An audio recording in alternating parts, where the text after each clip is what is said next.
Today at Creative Cutters we are going to show you how to airbrush using the impression mat, which we have already sprayed with a vegetable shortening and wiped it off. We are going to be using the 2 scrapers, 1 1/4 pounds of the white sugar paste. We need the icing sugar, and today I'm going to be using the copper sheen colours. So we can get started. One thing you should know, we are going to put this to one side, and as you can see, we sprayed it with vegetable shortening, and that goes against the sugar paste. And I'm just going to dry off the table where the shortening has been. The sugar paste has already been put in the microwave to knead up, and you can soften it a little bit more. One thing with sugar paste, the softer it is, the thinner you can roll it out. And so we are going to be working on a 10-inch round styrofoam, which has been coated with a very thin coating of clear piping jelly, and that is it here. If it is a real cake, we would coat it with buttercream and then let it firm up before we cover it. So I'm going to get this paste and just show you how to knead it up a little bit more. And after we've coated it, we're going to weigh it, see. We have found in our shop the best way is to scale your sugar paste, and once you scale your sugar paste, it will give you the idea of how much you will need, and it's the best way to save on cost on your sugar paste is by scaling the amount each time that you do the same size of cake. We decided to do white because of the airbrushing colours. It'd be very visible. And I roll 2 or 3 times and turn it around, never turn it over. By turning it over, you're going to keep on adding powdered sugar, so we don't recommend turning it over, but turning it around. By rolling it 3 times, you tend to get the sugar paste very, very smooth, and that's what you want. Try and keep it pretty close to the size that you need. I can see this needs a little bit of extra work here.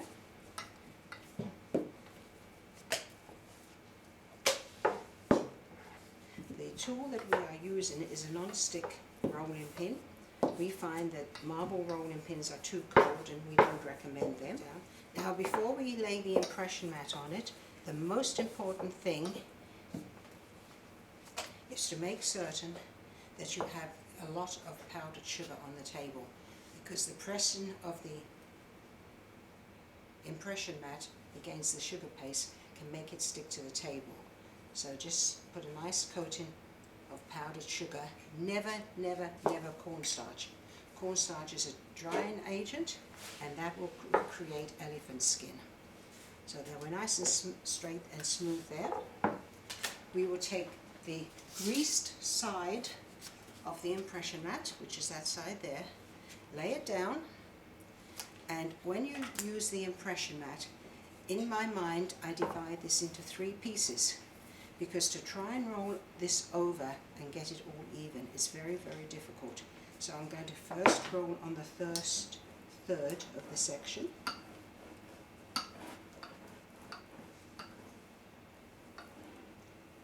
then I'm going to roll on the second side of the section,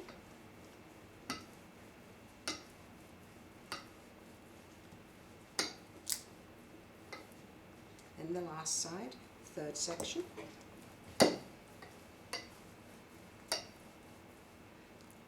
Once I've done that, I roll all over it, because now if you feel it, if you feel a little bit of the pattern just there, that tells you that you haven't rolled it evenly.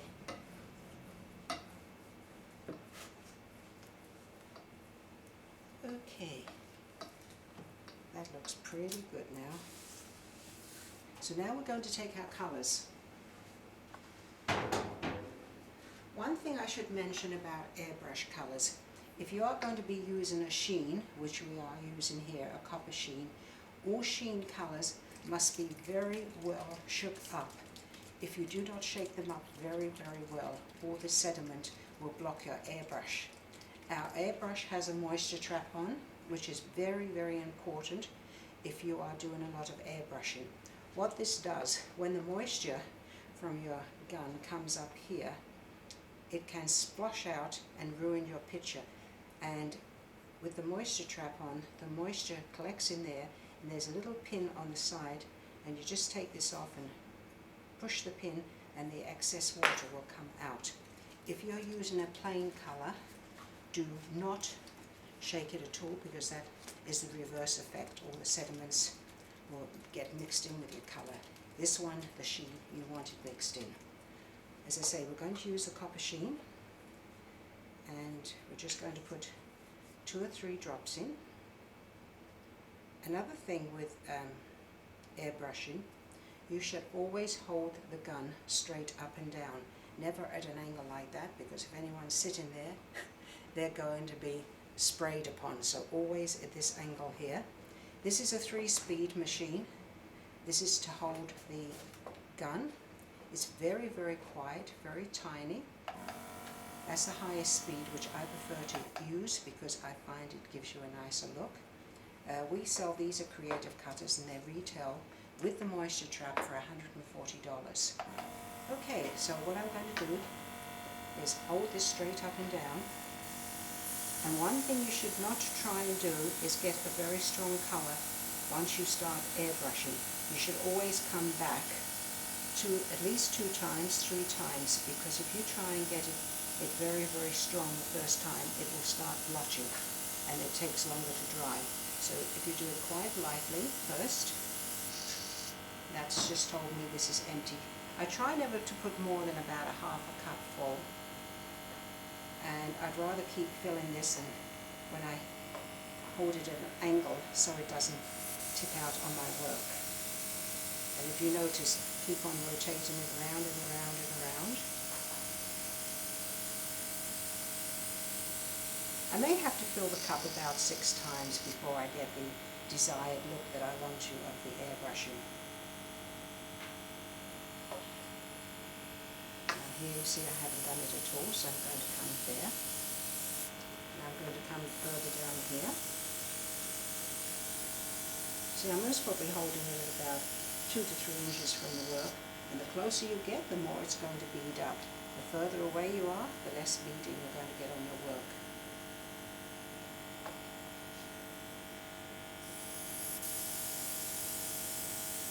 Airbrushing takes practice, and I always tell my students the best thing to do is go to the dollar stores and buy children's colouring books, which are $1 a piece, and practice on that, because it's like any other craft that a person attempts. It's all practice, practice, practice. And if you're a real artist or a true artist, which I am not, you can do beautiful things with airbrushing. Now I'm going to go back over the other sections to make it all the same colour so it's nice and dark.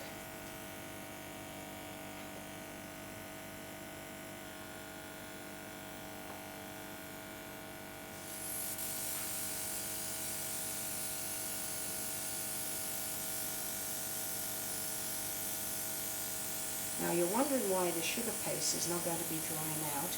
It's because it's resting against the impression mat that has the vegetable shortening sprayed on it.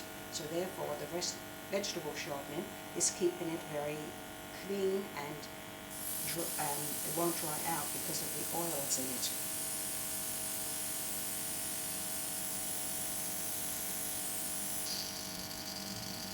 I think we're just about finished there. We're just at the end of the colour.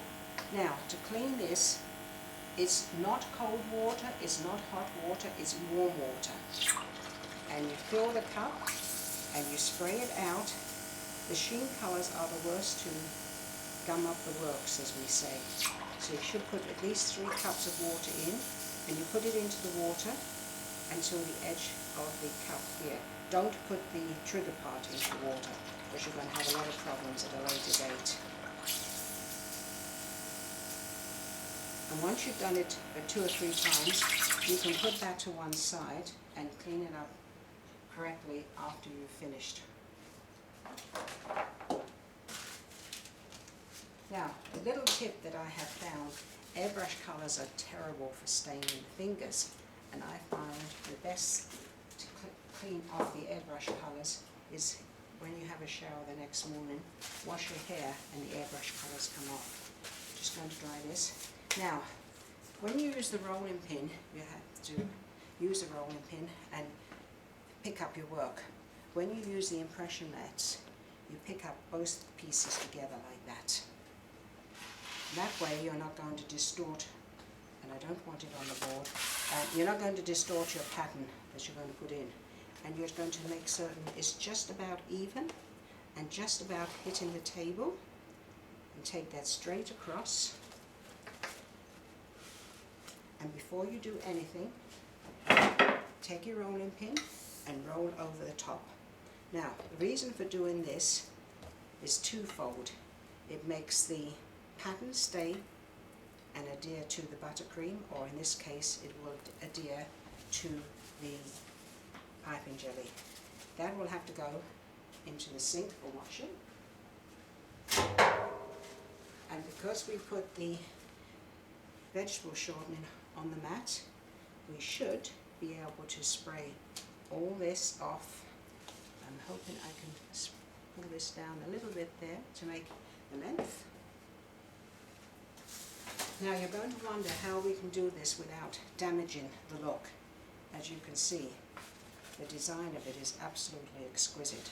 And what I have found for me, because I don't want to touch that design, is sprinkle a lot of powdered sugar on my hands, rubbing it in very, very well. Pulling this away and just tap it down on the edges there.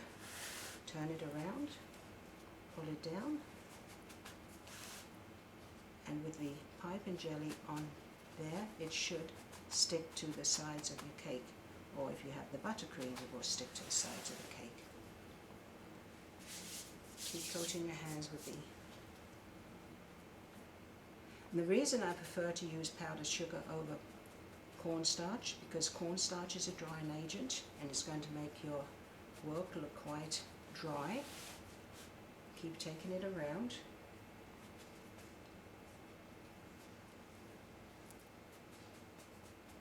This is the most important part, because you want to get it smooth looking and you've got enough time to work on it without it drying out.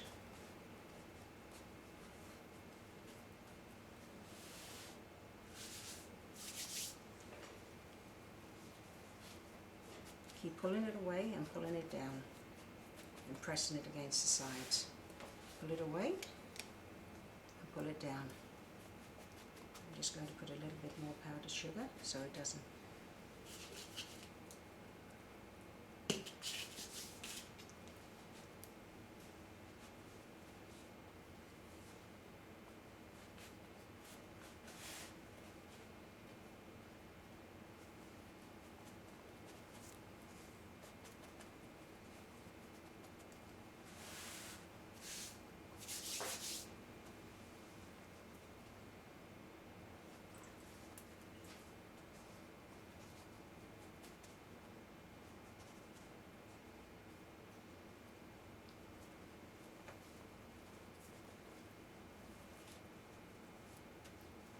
Okay, we're just about finished now, and then we're going to take a scraper. I do not use a pizza wheeler at all. I prefer a scraper. I find it works much nicer, and I can do a smoothing down after I've cut all this off, which you will see, because then I can press this against the cake like this, and you cannot do that with the pizza wheel. So that way I'm only using one tool instead of 2 or 3 tools. And I don't use any smoothers because this acts as my smoother.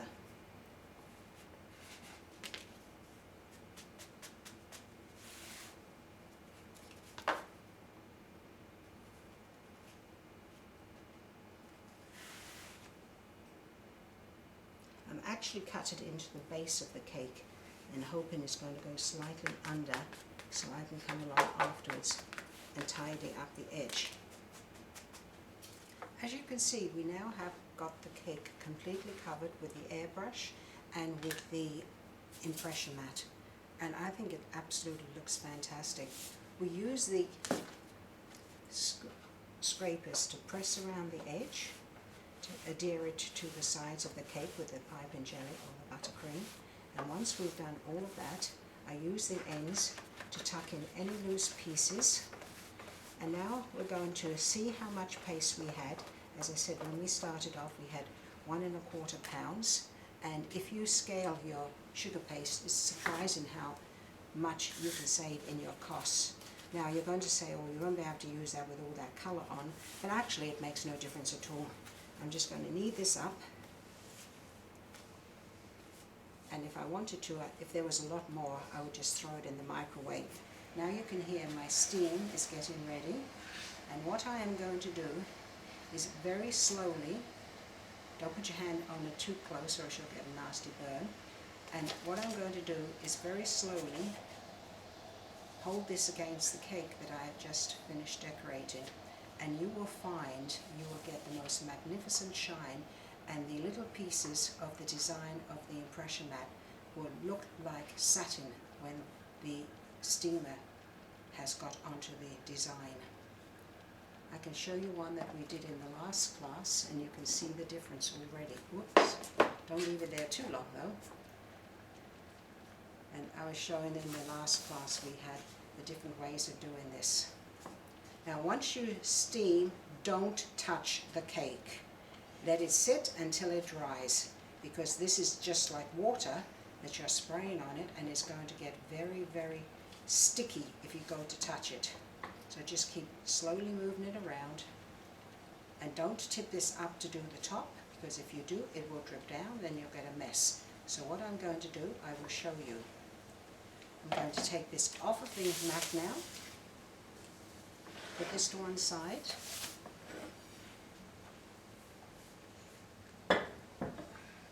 now I'm going to steam the top of the cake. You see what I mean? Luckily I wasn't close enough so it didn't dribble on the cake.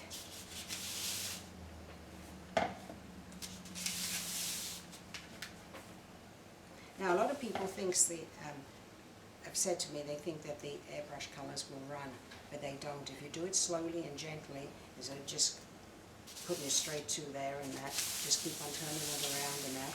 And there, we'll turn this off, you can see what it will look like, and when it dries, it will dry the same way as this one here. So you can see it's very easy to do. There's just a few steps that you have to remember. And just enjoy the airbrush and enjoy airbrushing. Thank you.